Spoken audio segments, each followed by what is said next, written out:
동방번개라는 이단이 있습니다. 정식 이름은 전능하신 하나님의 교회인데요. 이 동방번개라는 이단은 이 동방, 중국을 가리키는 말입니다. 이 동방으로 예수님께서 번개처럼 재림하신다라고 주장을 하기 때문에 이런 동방번개라는 별명이 붙었습니다. 이 이단은 본래 중국에서 생긴 것인데요. 현재는 한국에서도 활개를 치고 있습니다. 이 집단이 강원도의 한 유스 호스텔을 통째로 사서 거기에서 600 내지 700명이 집단적으로 거주하고 있습니다. 그러면서 강원도 지역을 중심으로 세력을 확장하고 있습니다. 이 사람들은 자기들이 전하는 걸 받아들이지 않으면 사람을 살해할 정도로 아주 과격한 집단입니다. 이런 집단이 우리나라에 이렇게 자리를 잡고 확장을 하고 있다는 것이 참 한국교회 입장에서는 아주 부끄러운 일입니다.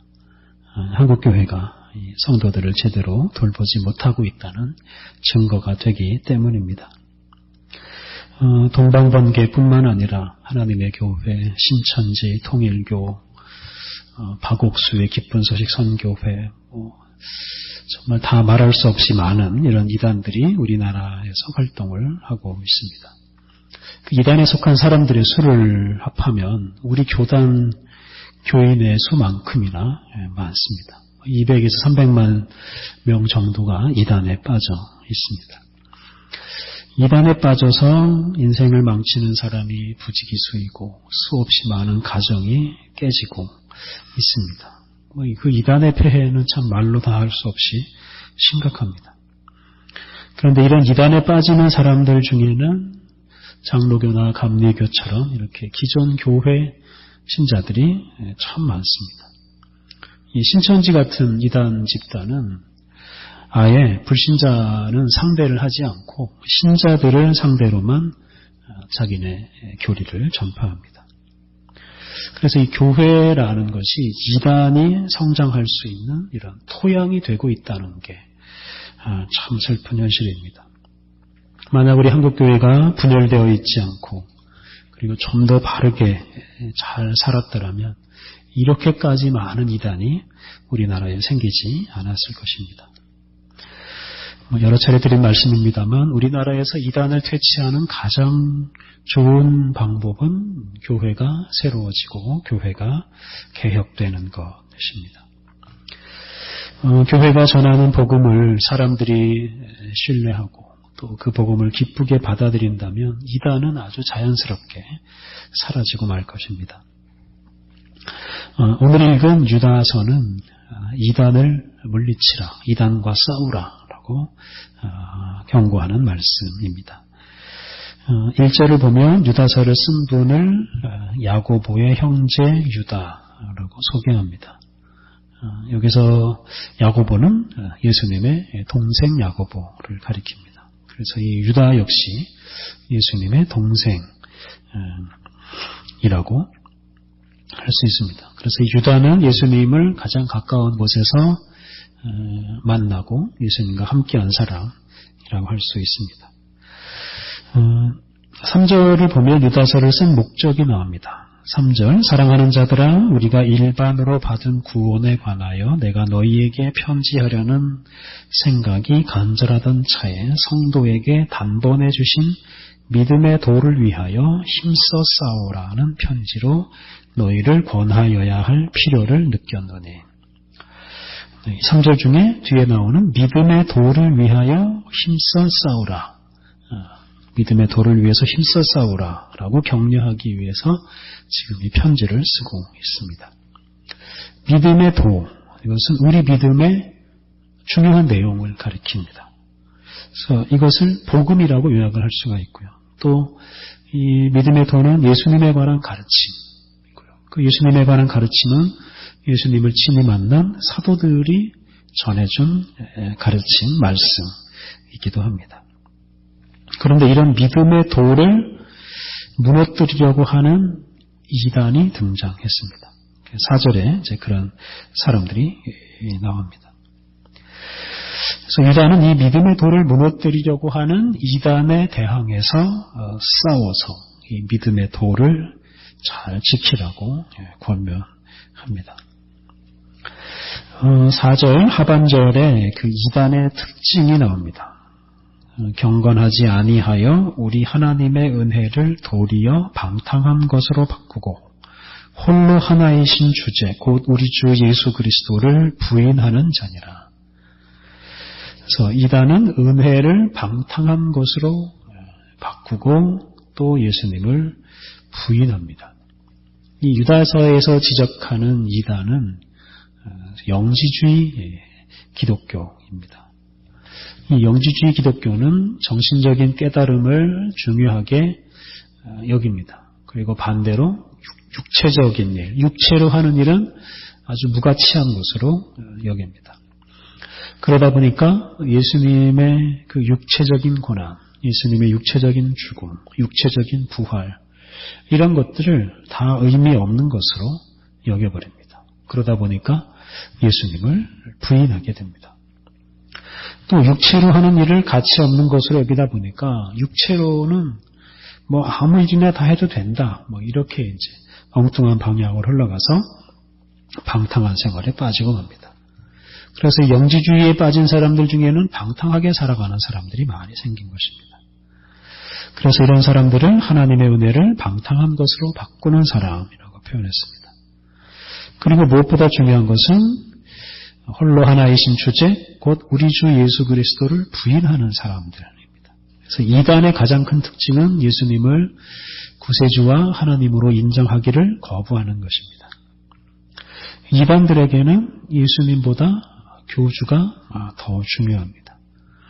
신천지는 이만희라는 사람을 하나님처럼 떠받들고 또 하나님의 교회에는 장길자라는 이 여성을 하나님처럼 또 떠받듭니다. 그래서 이단들은 이렇게 예외 없이 이 교주를 높이게 하고 또 예외 없이 교주의 욕심을 채우는 것이 그 이단의 목적입니다.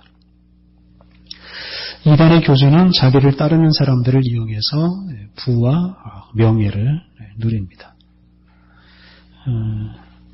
이단은 결코 예수님을 높이지 않습니다. 예수님을 부인하는 집단입니다. 오직 교주의 이익을 추구할 뿐입니다. 그래서 교주와 그 교주의 가족들, 주변의 몇 사람만 배를 불릴 뿐입니다. 이렇게 이단의 특징은 예수님을 부인하는 것이고요. 또 한 가지 특징이 아까 말씀드린 대로 도덕적으로 타락하는 것입니다. 그 이단의 오직 한 가지 목적은 교세 확장입니다. 예를 들어 신천지는 이 기존 교회를 아주 통째로 차지하기 위해서 그 위장으로 위장 신자가 돼서 그 교회 안으로 잠입하고 그 공동회 재직회를 장악하고 그래서 교회를 통째로 차지하는 경우도 있습니다. 그래서 그 이단은 사람들을 그냥 자기 집단으로 끌어들이기 위해서 수단과 방법을 가리지 않고 거짓, 폭력, 살인까지도 일삼습니다. 그 이러한 이단은 어떻게 되느냐? 5절부터 이제 10절까지 말씀을 보면 그 이단의 끝은 멸망이다라고 말합니다. 그 하나님을 부인하고 자기 육체 욕심을 따라 살던 집단들, 사람들은 다 망했다라고 말합니다. 구약시대부터 하나님 부인하고 자기 욕심 따라 살던 사람들은 다 멸망했습니다. 이단의 끝은 다 멸망입니다. 현대에도 마찬가지입니다. 그 이단은 결코 오래 가지 못합니다. 아주 쉽게 망하고 맙니다. 통일교 세력이 엄청나게 커졌지만 지금은 문선명이 쫓겨난 이후로는 분열돼서 점점 사그라들고 있습니다. 그런데 문제는 그렇게 이단이 생기고 또 몰락하는 이런 과정에서 정말 많은 사람들이 피해를 당하고 상처를 입게 된다는 것입니다. 그래서 이단은 곧 망한다라고 해서 이단이 생기는 것을 방치해서는 안 되고 앞에서 말한 대로 이 이단하고 싸워야 합니다. 그래서 우리들이 이단과 싸워야 하는데요. 이단과 싸우기 위해서 우리 한국교회는 먼저 교회 자신이 새로워져야 합니다. 한국의 대형교회 중에는 이단과 닮은 교회들이 참 많습니다. 그 담임 목사의 권한, 카리스마, 이게 지나치게 커서 어떤 대형교회 담임 목사는 거의 신격화 되었다고 해도 과언이 아닐 정도입니다. 담임 목사의 말이 거의 하나님 말씀처럼 일방적으로 전달되고 사람들은 그에 대해서 아무 말도 하지 못하는 경우가 많습니다.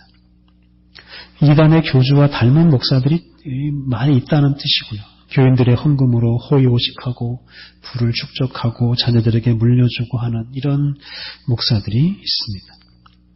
그러니까 이런 교회의 행태가 바로 이단이 성장하는 좋은 토양이 되어 버리고 맙니다.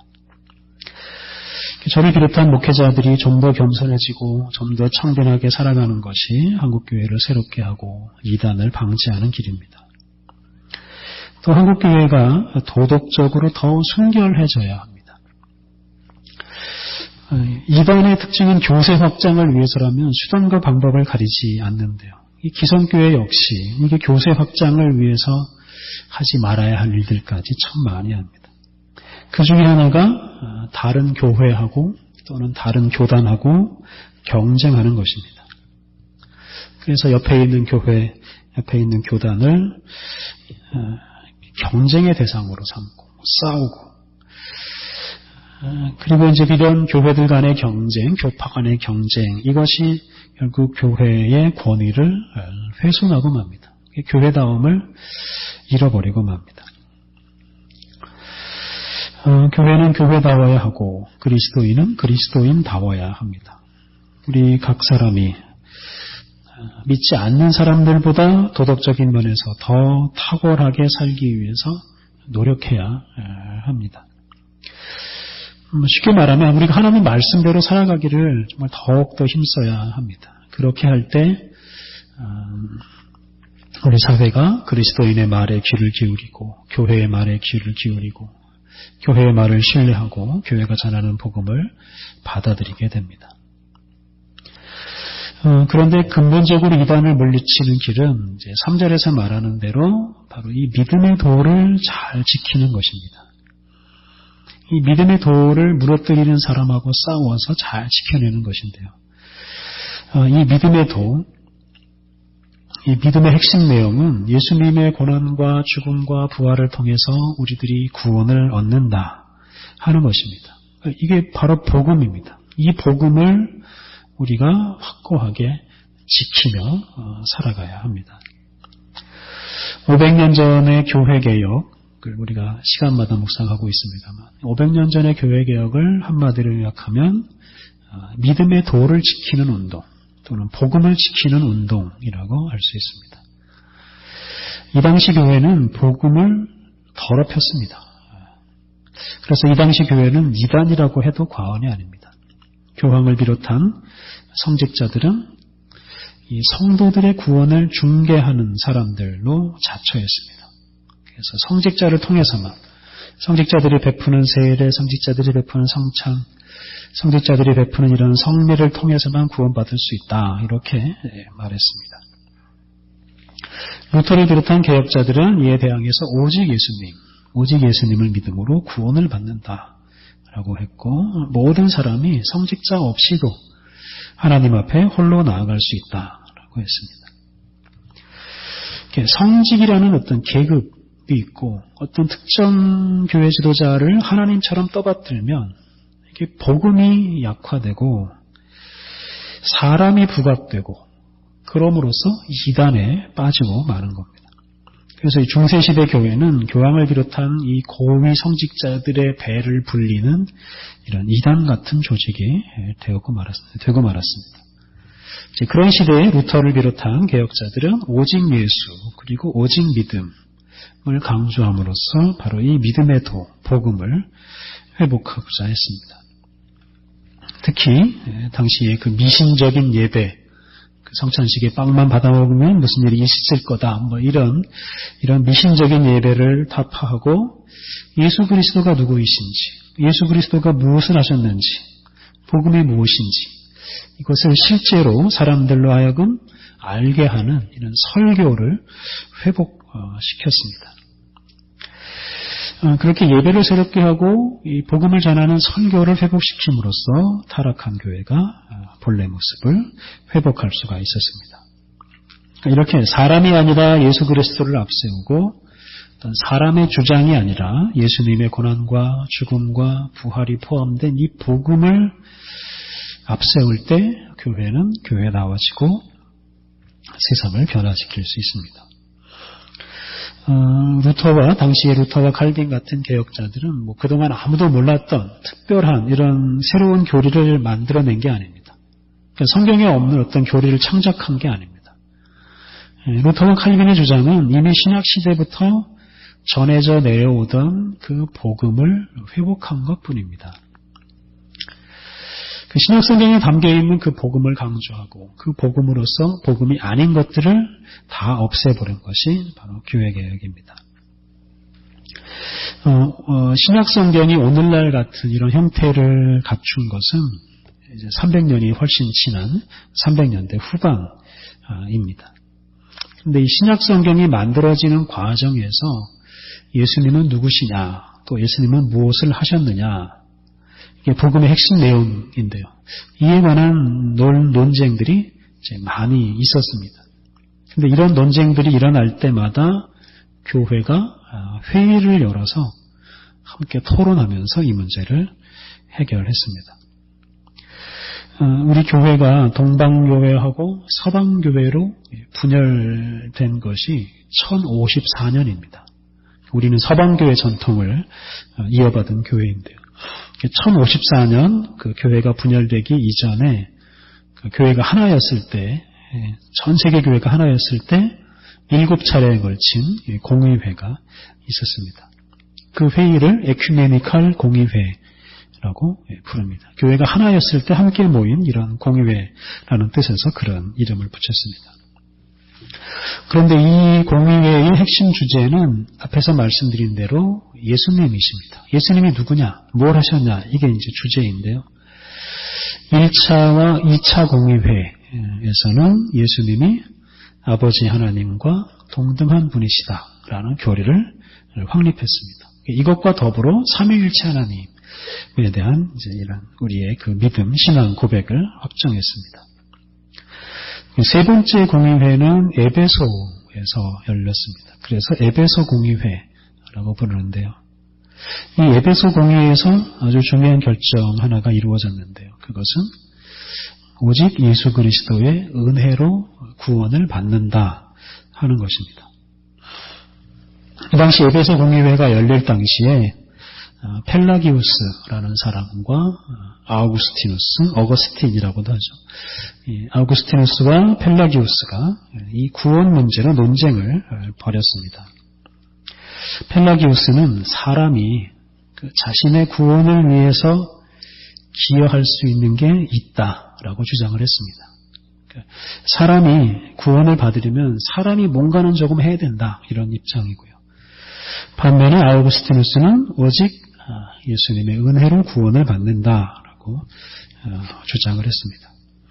그리고 그 회의에서 아주 치열한 논쟁을 벌인 끝에 펠라기우스의 주장은 이단으로 정죄를 받았고, 이 아우구스티누스의 구원론은 정통교리로 확정이 되었습니다. 그래서 사람은 자신의 구원을 위해서 아무것도 할 수 없고 오직 예수님의 은혜로 구원을 받는다라고 하는 이런 이 믿음의 도가 공식적으로 확정이 되었습니다. 그런데 이 아우구스티누스의 구원론이 논리적이라거나 합리적이라거나 해서 정통으로 정한 게 아닙니다. 그게 성경적이기 때문이고 그게 성경의 핵심이기 때문에 그렇습니다.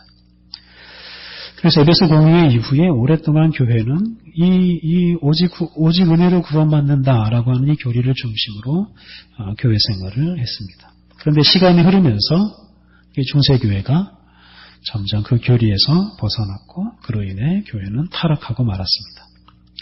그리고 그 타락한 시대에 등장한 루터와 칼빈은 바로 그 아우구스티누스 시대의 신학을 다시 회복하고 아우구스티누스 신학을 근거로 해서 오직 은혜로 구원을 받는다라고 강조하고 그리고 그것으로서 교회를 새롭게 했습니다. 그러니까 500년 전 교회 개혁 시대에 아우구스티누스 시대의 신학을 회복했다라고 할 수가 있습니다. 그러니까 아주 오래전부터 또는 처음부터 교회가 이렇게 잘 지켜오던 그 믿음의 도를 회복시키면 교회가 새로워지는 것입니다. 최근 20세기에도 그런 일이 있었습니다. 아시는 대로 18세기, 19세기는 서양에서 소위 근대화라는 것이 진행되었습니다. 이 근대화의 핵심은 이성입니다. 이성으로 세상을 바꿔나가는 건데요. 학문의 분야에서도 이성이 아주 중요한 자리를 차지합니다. 그 인간의 이성이 진리의 척도가 됩니다. 인간의 이성에 맞지 않으면 진리가 아닌 것으로 규정이 됩니다. 그런 이성이 신학에도 들어와서 신학이 이상하게 되는데요. 그런 신학을 소위 자유주의 신학이라고 부릅니다. 그래서 이 자유주의 신학, 그 이성을 근거로 하는 신학에서는 예수님의 그 신성을 인정할 수가 없습니다. 이 어떤 신을 이성으로 어떻게 이해할 수가 없기 때문에 그렇습니다. 그래서 자유주의 신학에서는 예수님의 부활, 승천, 재림 이런 것을 설명할 수 없기 때문에 이런 예수님을 부정하는 신학이 생기게 된 것입니다. 그런 시대에 아구스티누스의 신학, 또 루터와 칼빈의 신학을 근거로 해서 정통신학을 부활시키는 분이 있는데 그분이 바로 칼 바르트라고 하는 분입니다. 근데 바르트의 신학도 새로운 게 아닙니다. 아우구스티누스의 신학을 다시 회복시킨 것이고 루터와 칼빈의 신학을 다시 가져온 것입니다. 다 복음을 중심으로 하는 신학이기 때문에 그렇습니다. 그래서 교회가 처음부터 지켜오던 이 복음을 잘 지키는 것이 교회다움을 회복하는 가장 좋은 길입니다. 사도들이 전해준 복음, 사도들을 이어서 복음을 전한 이 속사도 또 교부들이 전해준 가르침, 그 가르침대로 예수님을 믿는 것이 가장 좋은 길입니다. 새로운 교리를 만들었다고 자랑하고 이렇게 새롭게 뭘 해야 한다라고 주장하는 사람들은 다 이단이라고 보시면 됩니다. 우리 신앙생활에 특별한 길이 있는 게 아닙니다. 아직 알려지지 않은 어떤 새로운 길이 있는 게 아닙니다. 성경에 나오는 대로 또 사도들의 뒤를 이은 교부들이 전해준 대로 오직 예수님이 우리의 구주시고 오직 예수님의 은혜로 구원을 받는다라고 하는 것이 신앙생활의 핵심이고 이것이 우리가 지켜야 할 믿음의 도입니다.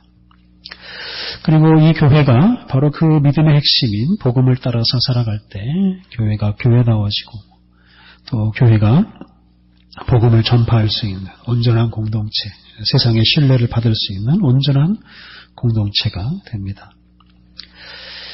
요즘처럼 이렇게 사람을 앞세우고 사람의 주장을 앞세우는 이런 시대, 이런 이단이 활개치는 시대에 우리가 오직 예수님을 높이고 또 예수님의 말씀에 순종하고자 힘씀으로써 이단을 물리치고 교회다움을 회복해서 이 세상을 살리는 우리 교회의 사명을 더 힘차게 감당해야 하겠습니다.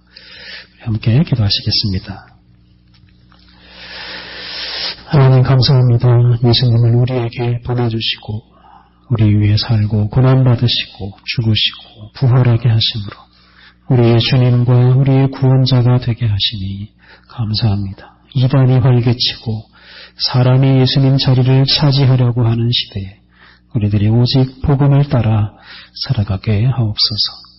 하나님, 우리들이 새로운 것을 구하기보다는 우리 신앙의 선배들이 전해준 복음을 따라 살아가게 하옵소서. 오직 예수님을 높이고 예수님을 유일한 구원의 길이라고 전파하며 살게 하옵소서. 그리하여 이단을 닮아가는 교회를 새롭게 변화시키며 하나님의 교회가 생명의 복음을 전하는 신앙의 공동체로 우뚝 서게 하여 주옵소서. 예수님의 이름으로 기도드립니다. 아멘.